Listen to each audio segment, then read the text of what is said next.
아브라함은 가나안 땅에 정착해서 살았죠. 그렇게 가나안 땅에 정착해 있는 동안에 그 땅에 기근이 들었습니다. 기근이 들었다는 것은 가뭄이 있었다, 이런 뜻입니다. 이렇게 기근이 들자 가나안 땅에 계속해서 머물지 못하고 애굽으로 내려갔는데, 애굽으로 내려간 것은 잠깐 좀 기근 좀 피하자, 그렇게 이런 마음을 가지고 애굽으로 내려갔죠. 애굽에 내려가면서 아내에게 아내라고 하지 말고 너희 동생이라고 하자, 이렇게 이야기합니다.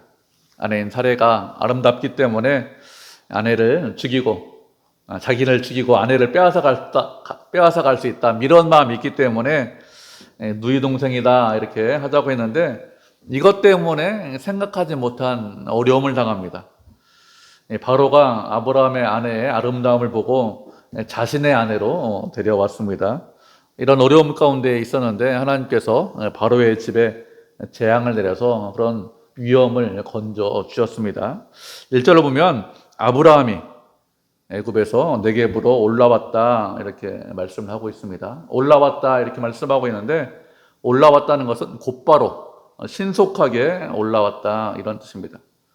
애굽에서 계속해서 머물러 있는 것이 아니라 아브라함이 곧바로 올라왔는데, 올라올 때 그냥 올라온 것이 아니라 무엇이라고 하고 있죠? 아내와 롯과 모든 소유를 다 가지고 올라왔다, 이렇게 말씀하고 있어요.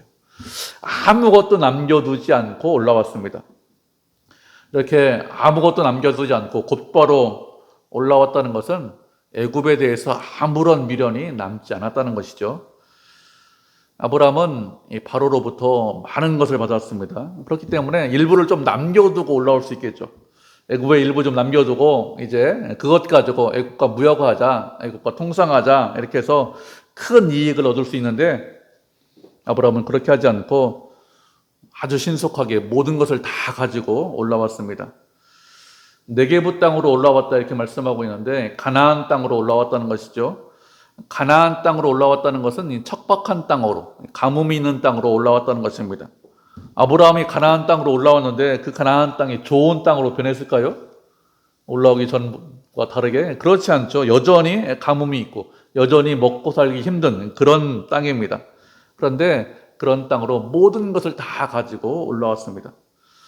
이렇게 모든 것을 가지고 다 올라온 이유가 무엇이냐? 가나안 땅이 약속의 땅이기 때문에 그렇습니다. 하나님께서 약속의 땅을 떠나라 이렇게 말씀하신 적이 없죠. 아브라함이 애굽에 내려가서 어려움을 겪으면서 깨달은 것이 무엇이냐? 어렵고 힘들지만, 고난이 있지만 하나님의 약속 안에, 언약 안에 있어야겠다, 이것을 깨달은 것이죠. 인간적으로 생각하면 애굽에 조금 남겨두고 무역하면서 어려울 때 좀 도움받자, 이렇게 하는 것이 훨씬 더 좋아 보입니다. 그런데 실제로는 그렇지 않다는 것이죠. 인간적인 방법으로 그렇게 사는 것이 유익한 것이 아니라 말씀에 순종해서 가나안 땅에 머무는 것이 훨씬 더 유익하다는 것을 깨달은 것입니다. 그래서 곧바로 신속하게 모든 것을 가지고 가나안 땅으로 올라왔습니다. 어렵고 힘든 땅으로 올라왔죠. 우리도 마찬가지겠죠. 언제나 말씀 안에 있어야 됩니다. 말씀 안에 있는 것이 쉬운 일이냐? 쉬운 일은 아니에요. 어렵고 힘든 일입니다. 그런데 말씀 안에 있는 것이 아니라 일부는 말씀 안에 있고 또 일부는 세상에 두고, 이렇게 하면 나에게 좀 더 유익이 있겠지, 이렇게 생각할 수 있는데 그렇게 생각하지 않아야 돼요. 언제나 주님 안에 있어야 됩니다. 말씀에 순종해야, 그래야 우리에게 유익이 있지. 그렇지 않고 어떤 때는 세상에, 어떤 때는 말씀 안에 있는 것은 어리석은 것이죠. 아브라함은 말씀 밖에 있으면서, 애굽에 있으면서, 세상에 있으면서 얼마나 자신이 힘들고 어려웠는지, 비참한 사람이 되었는지 알게 되었습니다. 그래서 곧바로 가나안 땅으로 돌아왔습니다. 이렇게 가나안 땅으로 돌아왔는데 그에게 가축과 은과 금이 풍부하다고 했습니다. 가축이 풍부한 건 이해가 되죠. 목축을 했기 때문에 가축이 풍부했는데 은과 금도 풍부하다, 이렇게 말씀하고 있습니다. 은과 금이 풍부하다는 것은 아브라함이 아주 큰 부자가 되었다, 이런 뜻입니다. 이렇게 큰 부자가 된 아브라함이 어떻게 하고 있습니까? 3절과 4절을 보면 네게부에서 길을 떠나서 베델과 아이 사이에 이르렀다, 이렇게 말씀하고 있습니다. 베델과 아이 사이가 어떤 곳이냐? 이전에 아브라함이 장막을 쳤던 곳입니다. 이전에 장막을 쳤던 곳에 또다시 와서 아브라함이 장막을 치고 그리고 예배를 드리고 있는 것이죠. 제단을 쌓고 있습니다. 가나안 땅에 처음 들어와서, 고향을 떠나서 가나안 땅에 처음 들어와서 예배 드린 곳이 어디냐? 베델과 아이 사이에서 예배를 드렸습니다. 그런데 처음 제단을 쌓은 그곳에 와서 또다시 제단을 쌓고 예배를 드리고 있습니다. 그러면 이렇게 처음 예배 드리는 곳에 와서 또다시 예배 드리는 이유가 무엇일까요? 아브라함이 이렇게 하는 것은 자신이 믿음이 부족하다는 것을 깨달았기 때문에 이렇게 하는 것이죠. 하나님의 은혜로 고향에서 가나안 땅까지 한 1년 걸렸는데 무사히 왔습니다. 그리고 이 땅을 내 자손에게 주겠다 이렇게 약속의 말씀도 받았습니다. 그런데 가나안 땅을 떠났어요. 가나안 땅을 떠난 이유가 무엇이냐? 믿음이 부족하기 때문에 떠난 것이죠.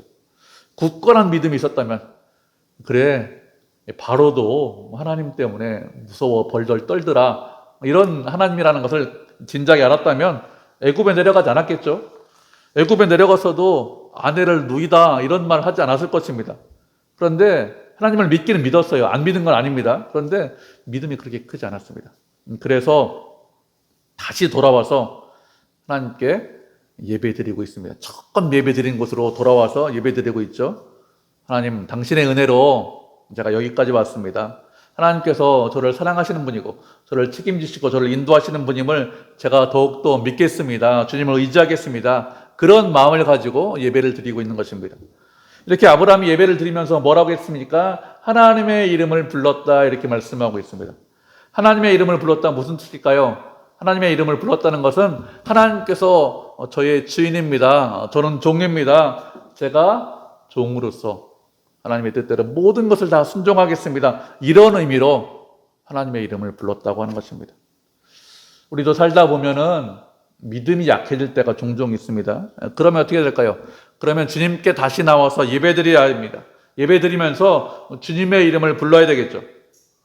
주님, 제가 순종하지 못해서, 제가 세상에 살다 보니까 주님보다 세상이 더 커 보여서 그래서 제가 이렇게 살고 있사오니 아버지 하나님, 제가 마음을 다해서 다시 정신을 차리고 주님을 섬기겠습니다. 주의 뜻에 순종하겠습니다. 이렇게 하면서 주님의 이름을 불러야 되겠죠. 우리의 마음을 어떻게 합니까? 가만히 두면, 그냥 세상에서 살면 가만히 두면 믿음이 자라고 성장하는 것이 아니라 믿음이 퇴보해요. 강물에 배 띄워놓으면 점점 강하루로 흘러가지 그 배가 점점 상류로 올라가는 그런 경우는 없죠. 인간의 마음도 비슷합니다. 그냥 우리가 세상에서 그래 그냥 은혜로 살지 하면서 살아가면 그러면 하나님과 점점 멀어지지, 그렇지 않고 하나님과 가까워지는 경우는 없습니다. 어떻게 해야 주님과 가까워지느냐? 주님 앞에 나와서 예배드리고 찬송하면서 우리의 마음을 다시 잡아야 됩니다. 그래야 우리가 믿음으로 살아갈 수 있고 점점 우리의 믿음이 커지는 것이지, 그렇지 않으면 그냥 시루대로 흘러가는 대로 그냥 두면 그러면 우리의 믿음이 약해지고 퇴보하죠. 우리가 주님을 믿는다, 그런 사실은 변하지 않습니다. 언제 어디 있든지 우리가 구원받은 거, 은혜 받은 거 우리가 잊지 않아요. 그렇지만 그냥 살아가시면 믿음이 점점 퇴보하죠. 인간적인 방법으로 살아가려고 합니다. 아브라함이 그래 아내를 누이라고 일하자, 이렇게 믿음이 있지만 그렇게 하잖아요. 그렇게 하는 것처럼 우리도 얼마든지 그렇게 할 수 있죠. 그렇기 때문에 믿음이 퇴보하지 않으려면 주님 앞에 나와서 주님의 이름을 부르셔야 됩니다. 저는 종입니다. 주님께서 저의 주인입니다. 이렇게 해야 우리의 믿음이 성장할 수 있습니다. 이렇게 아브라함은 애굽에 머물지 않고 또 올라와서 주님 앞에 나와서 예배를 드렸습니다. 큰 부자가 되었는데 큰 부자가 된 것으로 만족하지 않았어요. 그것으로 기뻐하지 않았습니다. 우리가 큰 부자가 되면 부자가 된 것으로 기뻐하고 감사하고 주님께서 복을 주셨구나 이렇게 생각하고 말 것인데, 그런데 아브라함은 그렇게 하지 않고 부자가 되었지만 주님 앞에 나와서 예배를 드렸습니다. 재물이 많이 있습니다. 힘과 권력이 있습니다. 그런데 그런 것들이 자신을 지키지 못한다는 것을 깨달은 것이죠. 세상에는 어떤 것도 아브라함을 지키지 못합니다. 오직 주님만 아브라함을 지킬 수 있죠. 오직 주님만 우리를 지키고 보호할 수 있습니다. 오직 주님만 우리에게 참 만족과 기쁨을 줄 수 있습니다. 그것을 알기 때문에 부자로 잘 사는 것으로, 편안한 것으로 만족하는 것이 아니라 주님 앞에 나와서 예배를 드렸습니다. 예배를 드리면 어떻게 되죠? 하나님과 멀어졌던 관계가 회복되는 거예요. 하나님과 멀어졌지만, 하나님과 소원하지만, 세상에 때묻었지만 그걸 회복시킬 수 있는 방법이 무엇이냐? 예배드리고 또 주님과 함께하는 것이죠. 그래서 이렇게 주님과 가까워졌죠. 이게 아브라함이 큰 부자가 되었는데 롯과 동거하는 것이 넉넉하지 않다고 했습니다. 아브라함에게 복을 주시겠다, 복이다, 함께한 모든 사람들에게 복을 받는다 이렇게 말씀하셨는데 아브라함과 함께하고 있는 롯이 복을 받아서 물질적으로 풍요하게 되었습니다. 이게 풍요하게 되니까 어떻게 됩니까? 두 사람이 함께할 수 없게 되었습니다. 두 사람이 함께할 수 없다는 것은 롯도 부자가 되어서 땅이 부족하다 이런 뜻이죠. 이렇게 땅이 부족하니까 실제로 보면 아브라함의 목자와 롯의 목자가 서로 다투었다고 했습니다. 다투었다 이렇게 말씀하고 있는데 이 다투었다는 것은 이권을 위해서 아주 크게 싸웠다 이런 뜻입니다. 목자들은 이 물과 초지가 중요하죠. 그런 것들이 있어야 자신의 부를 결정할 수 있습니다. 그렇기 때문에 물과 초지를 놓고 싸웠습니다. 그렇게 싸우고 있는데 주변에 누가 있었냐? 가나안 사람들과 브리스 사람들이 주변에 있었다고 했습니다. 아브라함과 롯은 그 당시에 이방인이죠. 나그네죠. 그리고 가나안 사람과 브리스 사람들은 그 땅에서 이미 거주하고 정착해서 살던 사람들입니다. 그래서 그 사람들이 좋은 땅 차지하고 있는 거예요. 목축하기 좋은 땅. 그리고 아브라함과 롯은 이 척박한 땅에서 목축을 하는데 쉽지 않죠. 그런데 하나님의 은혜로 양의 수가 점점 늘어나고 목자의 수가 점점 늘어나자 결국에는 두 목자들 사이에 싸움이 일어났습니다. 이렇게 아브라함의 목자와 롯의 목자가 서로 싸우는데 이 싸움이 더 크게 번지면 아브라함과 롯이 싸울 수 있겠죠. 그리고 주변에는 가나안 사람들, 브리스 사람들이 있는데 아브라함과 롯이 서로 싸우다가 망할 수도 있습니다. 서로 싸우다가 힘이 좀 약해지면 주변에 있는 사람들이 저 사람들 약해졌구나. 그러니까 우리가 연합해서 좀 치자. 이렇게 망할 수 있는데 이런 상황을 잘 알고 있는 아브라함이 뭐라고 하냐면 다투지 말자 이렇게 이야기를 합니다. 우리는 고륙이고 친척인데 다투는 것이 문제가 있다. 다투는 것이 옳지 않다. 다투지 말자 이렇게 하면서 구절로 보면 내가 떠나가라 이렇게 이야기를 합니다. 아브라함이 롯에게 내가 떠나가라 이렇게 말하는 것은 이제 너하고 나하고 결별이다 이런 의미로 말하는 것은 아닙니다. 완전히 이제 남남이다. 어떻게 싸울 수 있느냐 갈라지자 이렇게 이야기하는 것은 아니죠. 시간이 지나서 전쟁을 해서 롯이 붙잡혀 갔을 때 아브라함이 롯을 구해줍니다. 이런 것을 보면 완전히 갈라서기 위해서 떠나가라 이렇게 말하는 것은 아닙니다. 그리고 아브라함이 롯에게 너 떠나가라 이렇게 말하는 것은 하나님께서 나에게 가나안 땅 주기로 약속하셨어. 그리고 고향과 친척과 아버지 집을 떠나라 이렇게 약속의 말씀을 듣는 것도 롯이 아니죠. 아브라함이 들었습니다. 그리고 이 언약을 지키면 복을 주신다고 이렇게 말씀하셨사오니 말씀했기 때문에 내가 떠나가라. 너는 복받을 자격이 없다. 이런 의미로 말하는 것이 아닙니다. 아브라함이 롯에게 먼저 땅을 선택하라고 하죠. 그리고 떠난 것은 누가 떠났느냐? 아브라함의 말씀을 쭉 읽어보면 헤브론 쪽으로 떠납니다. 그렇기 때문에 나 혼자 복받아야 된다. 이런 의미로 떠나가라. 이렇게 말을 하는 것은 아닙니다. 아브라함이 떠나가라 이렇게 말을 하는 것은 너도 복을 받아서 큰 무리를 이루었으니 우리가 이제 좀 헤어지자, 갈라서자 이렇게 이야기하는 것입니다. 하나님께서 각자에게 아브라함에게도 그리고 롯에게도 큰 기업을 주셨사오니 그 기업을 잘 성장시키고 또 그 기업을 하나님의 뜻대로 하나님 보시기에 합당한 기업을 만들자 이런 의미로 떠나가라 이렇게 이야기를 하는 것입니다. 그리고 어려운 일이 발생하면 우리가 고륙 친척이니까 외면하지 말자 이렇게 이야기를 하고 있습니다. 이렇게 떠나가라고 하면서 롯에게 뭐라고 합니까? 내 앞에 온 땅이 있으니 내가 좌하면 나는 우하고 내가 우하면 나는 좌하겠다라고 하면서 롯에게 먼저 선택을 하라 이렇게 이야기합니다.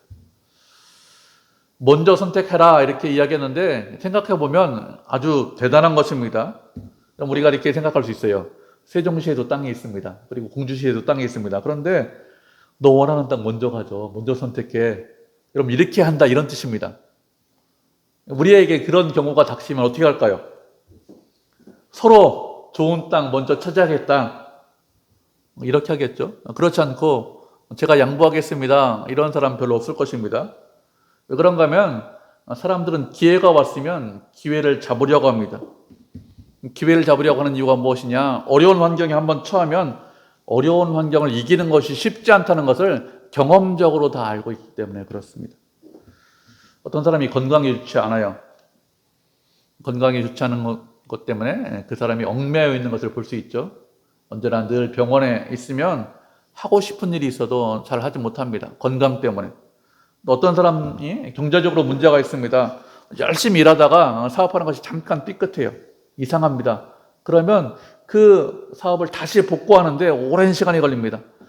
한번 어려움에 처하면 그 어려운 환경을 이기는 것이 쉽지 않고 많은 시간이 걸리기 때문에 되도록이면 좋은 환경에 처하려고 합니다. 그래서 먼저 선택해 이렇게 양보하는 것은 쉽지 않습니다. 그리고 아브라함은 하나님과 언약을 맺었어요. 언약을 맺었기 때문에 자신이 먼저 좋은 거 선택하고 그렇게 좋은 거 선택한 것을 기반으로 좋은 환경 가운데서 하나님의 언약을 제가 충실하게 이행하겠습니다. 좋은 거 선택해서 주변에 있는 사람들에게 복을 전하는 사람이 되겠습니다. 이런 식으로 얼마든지 생각할 수 있습니다. 우리도 마찬가지겠죠. 우리도 하나님의 말씀대로 살겠습니다. 하나님의 말씀이 가장 중요합니다. 이런 마음으로 살 수 있습니다. 물론 말씀대로 사는 것이 가장 중요합니다. 그런데 말씀대로 살 때 우리가 세상에서 그 말씀대로 사는 것이 어떤 식으로 드러나고 어떤 식으로 나타나야 될까요? 말씀대로 산다고 하면서 내 이익이 가장 우선이야. 내가 말씀을 지키기 위해서 나는 잘 살아야 되고 나는 부자가 되어야 돼. 이런 식으로 우리가 생각하지 않아야 됩니다. 말씀대로 살아야 되는데 말로는 공정하게 모든 일을 처리하겠습니다 하면서 내 이익, 내 권리를 최우선으로 생각하는 것은 어리석은 것이죠. 우리가 말씀 한 구절 살펴보도록 하겠습니다. 마태복음 23장 23절 말씀 보도록 하겠습니다. 신약성경 39페이지네요. 마태복음 23장 23절입니다.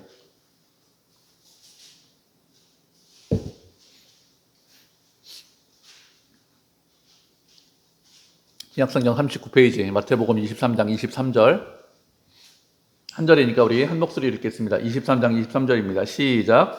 화 있을진저 외식하는 서기관들과 바리새인들이여 너희가 박하와 회양과 근체의 11조는 들이되 율법에 더 중한 바 정의와 긍휼과 믿음은 버렸도다. 그러나 이것도 행하고 저것도 버리지 말아야 할지니라. 아멘. 예수님께서 바리새인들을 책망하시면서 박하와 회양과 근체의 11조는 드리는데 율법에 더 중요한 바 정의와 긍휼과 믿음은 버렸다 이렇게 말씀하셨습니다. 바리새인들 어떤 사람들이냐? 그 당시 예배를 아주 잘 드렸습니다. 이 바리새인들보다 더 종교적인 사람들이 없었습니다. 윤리적으로 잘 살던 사람들이 없었습니다. 어떻게 해서든지 말씀에 순종하려는 그런 마음을 갖고 있었습니다. 그래서 11조를 드리는데 그냥 11조를 드리는 것이 아니라 박하와 근체와 회양의 11조를 드렸다고 했습니다.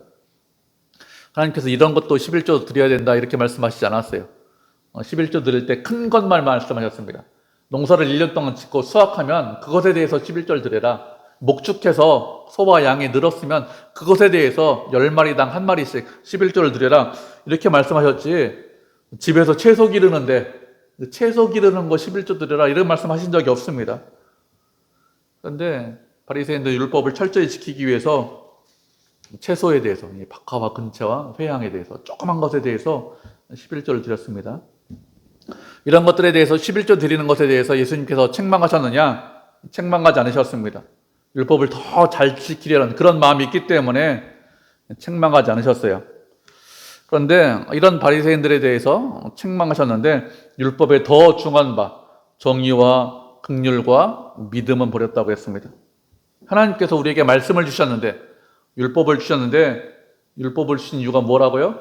정의와 긍휼과 믿음 때문에 율법을 주셨다고 했습니다. 하나님께서 우리에게 말씀하셨는데 사람을 억압하기 위해서, 사람을 힘들게 하기 위해서, 우리를 힘들고 어렵고 피곤하게 만들기 위해서, 그래서 우리에게 말씀을 주신 것이 아닙니다. 그래서 율법을 주신 것이 아니죠. 그런데 바리새인들은 율법의 본 의미는 생각하지 않고 외형적으로만 율법을 지켰습니다. 그렇게 외형적으로 율법을 지키는 것이 율법을 잘 지키는 것이다, 말씀대로 사는 것이다, 이렇게 생각했습니다. 예수님께서 그래서 책망하신 거예요. 외형적으로 지키는 것이 아니라 율법에 더 중요한 것이 무엇인지 알지 못하고 깨닫지 못했다고 책망하셨습니다. 아브라함은 하나님의 말씀에 대해서 이런 식으로 생각하지 않았습니다. 내 이익이나 내 권리 위주로 하나님의 말씀을 생각하지 않았습니다. 아브라함은 나이가 많아요. 롯의 작은 아버지입니다. 그래서 그 당시 문화로 생각하면 자신의 권리를 먼저 주장해도 아무런 문제가 없습니다. 롯이 할 말이 없어요. 내가 작은 아버지고 나이가 많은데 내가 먼저 선택할게, 이렇게 해도 아무런 문제 없죠. 만약에 그렇게 했다면 롯이 어떻게 생각했을까요? 기분 좋지 않죠? 야, 작은 아버지라고 하면서 자기가 할 거 다 하네? 자기가 가지고 싶은 거 다 갖네?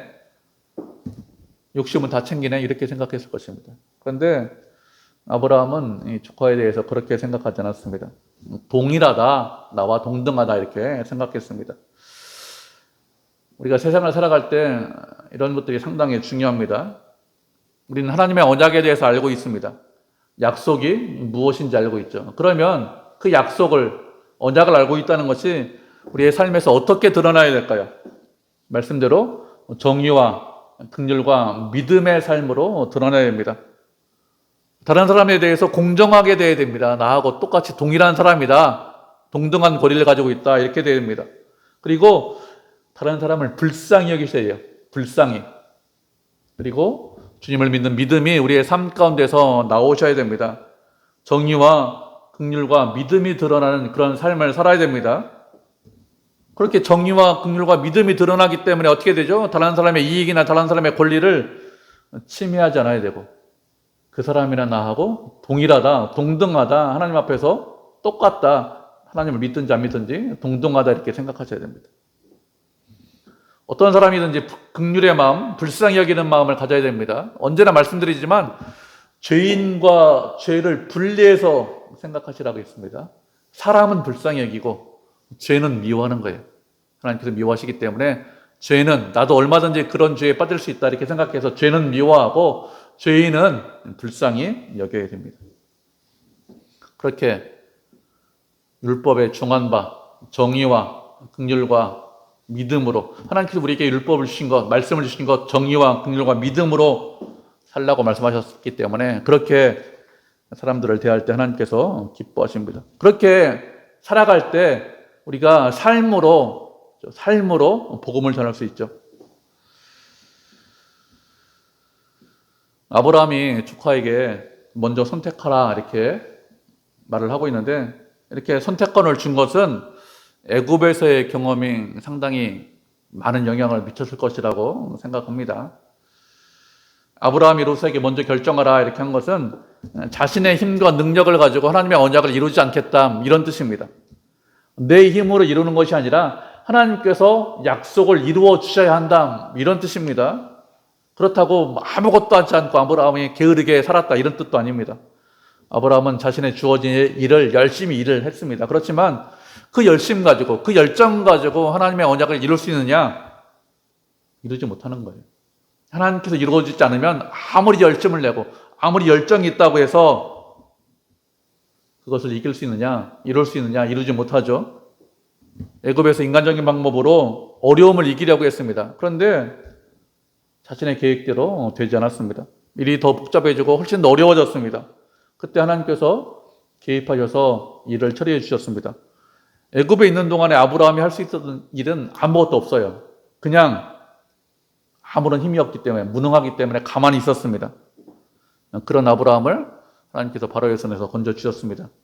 이런 일을 경험하면서 그의 믿음이 굳건해진 것이죠. 그래서 조카에게 먼저 선택해라, 이렇게 양보해도 아무런 문제가 안 된다, 이런 믿음이 있었습니다. 이렇게 믿음이 있었기 때문에 양보한 것이죠. 믿음이 없으면 양보하지 못합니다. 조그만 건 양보할 수 있습니다. 그런데 큰 건 양보하지 못해요. 이거 양보하면 내 사업이 망합니다. 이거 양보하면 몇십 년 동안 내가 고생할 수 있어. 이러면 순순히 양보할까요? 순순히 양보하지 않죠. 어떤 명분을, 어떤 이유를 대서라도 좋은 것을 우리가 찾으려고 합니다. 편하게 살 수 있기 때문에, 환경이 좋아지기 때문에 양보하지 않으려고 합니다. 아브라함은 얼마든지 양보하지 않을 그런 명분도 있었습니다. 나이가 많다는 것도 있고, 또 내가 양보하면 아브라함과 함께한 목자들 고생하잖아요. 그래, 나와 함께한 목자들 고생 안 시키랴. 그러니 내가 먼저 선택해야 돼. 이렇게 할 수 있죠. 나 혼자면, 우리 가족만 있으면 얼마든지 양보하지만, 그렇지만 나하고 함께한 많은 사람들, 몇백 명의 사람들 고생하는데 이렇게 하면서 얼마든지 양보하지 않을 수 있습니다. 그런데 아브라함은 그렇게 하지 않고 양보했죠. 이렇게 한 것은 믿음이 있기 때문에 이렇게 한 것입니다. 애굽에서 했던 행동과 가나안 땅에 다시 올라와서 한 행동이 완전히 바뀌었죠. 이렇게 바뀐 것은 그만큼 믿음이 성장하고 성숙했다는 것입니다. 우리가 말씀 한 구절을 살펴보도록 하겠습니다. 히브리서 11장 9절, 10절 말씀 보도록 하죠. 히브리서 11장 9절, 10절입니다. 신약성경 365페이지네요. 히브리서 11장 9절, 10절입니다. 신약성경 365페이지. 두 절이니까 우리가 한 목소리로 같이 읽겠습니다. 찾으셨죠? 히브리서 11장 9절입니다. 같이 읽겠습니다. 믿음으로 그가 이방 땅에 있던 것 같이 약속의 땅에 거류하여 동일한 약속을 유업으로 함께 받는 이삭 및 야곱과 더불어 장막에 거하였으니 이는 그가 하나님이 계획하시고 지으실 터가 있는 성을 바랐음이라. 아멘. 아브라함은 믿음으로 이삭과 야곱과 함께 장막에 거했다고 했습니다. 그가 바라고 계획한 것은 무엇이냐? 하나님께서 계획하시고 지으실 터가 있는 성을 바라봤다. 이렇게 말씀을 하고 있습니다. 하나님께서 계획하시고 지으실 터가 있는 성이라고 했습니다. 아브라함 자신이 계획하고 만들려고 하는 그런 성이 아니라 하나님께서 만들려고 하시는 그런 성을 바라봤다고 했습니다. 아브라함은 자신의 성, 내가 만들려고 하는 성을 바라본 것, 그걸 믿음이라고 하지 않습니다. 하나님께서 지으실 성을 바라본 것을 믿음이라고 하죠. 하나님께서 지으실 성을 바라볼 때 우리가 세상에서 평안하게 살 수 있습니다. 주님을 의지하고 바라보면 주님께서 주시는 것이 무엇이냐? 우리에게 평안을 주십니다. 그렇지 않고 내가 준비하고 내가 계획할 그런 성을 바라보면 우리가 평안하게 살지 못합니다. 내가 만들려고 하는 성을 바라보면 어떻게 되죠? 더 많은 것을 가져야 됩니다. 더 높이 올라가야 돼요. 더 넓은 집을 가져야 됩니다. 더 높은 성을 쌓으려고 하겠죠. 근데 아브라함은 그렇게 자신이 원하는 성을 바라보는 것이 아니라 하나님을 믿기 때문에 하나님께서 쌓으려고 하는 그런 성을 바라봤습니다. 그래서 장막에 살았다고 했습니다. 장막에 살았다는 것은 나그네로 이것저것 옮겨 다니면서 살았다는 것이죠. 이리저리 옮겨 다니면서 살아도 크게 문제가 되지 않아요.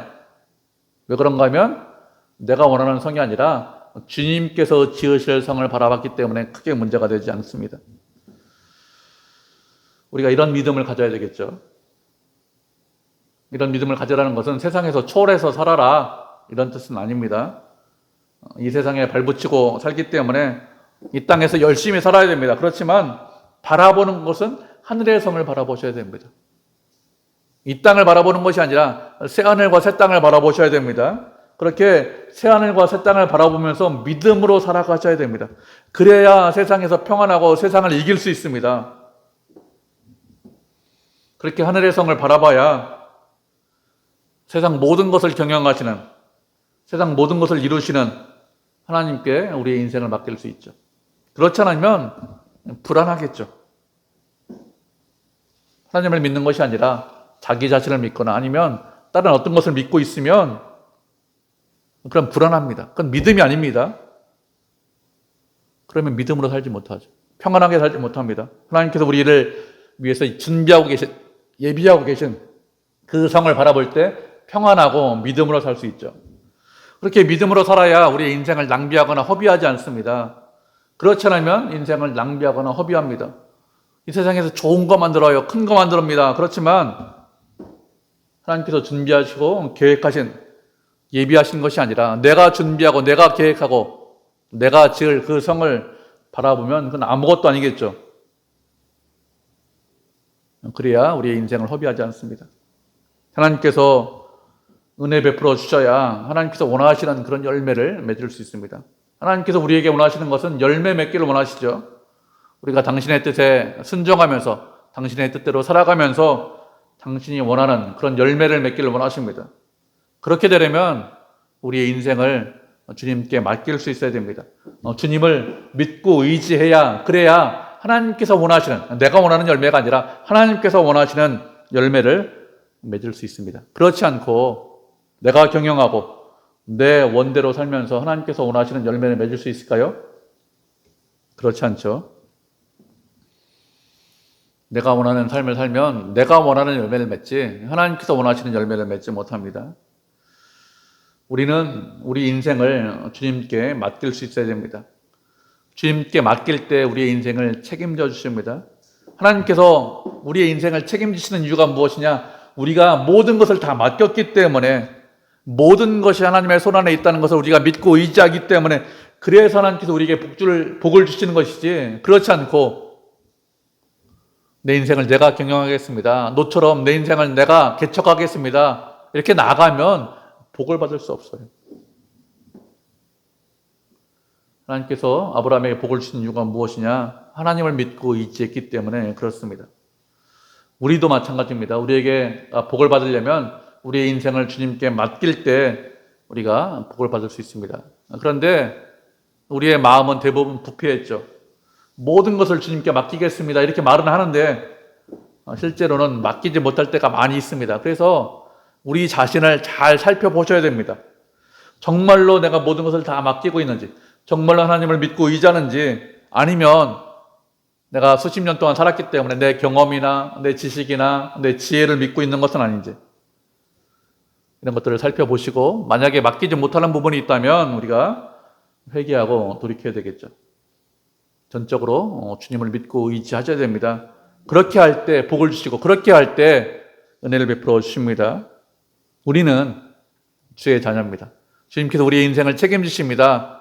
우리가 그걸 믿고 있습니다. 그렇기 때문에 믿음으로 주님께 우리의 인생을 맡겨서 주님께서 우리를 위해서, 우리를 통해서 이루시고 성취하시는 것을 보고 기뻐하고 감사하고 찬송하고 하나님께 영광을 돌리는 믿음의 성도, 은혜의 성도가 되시기를 주님의 이름으로 축복을 드립니다.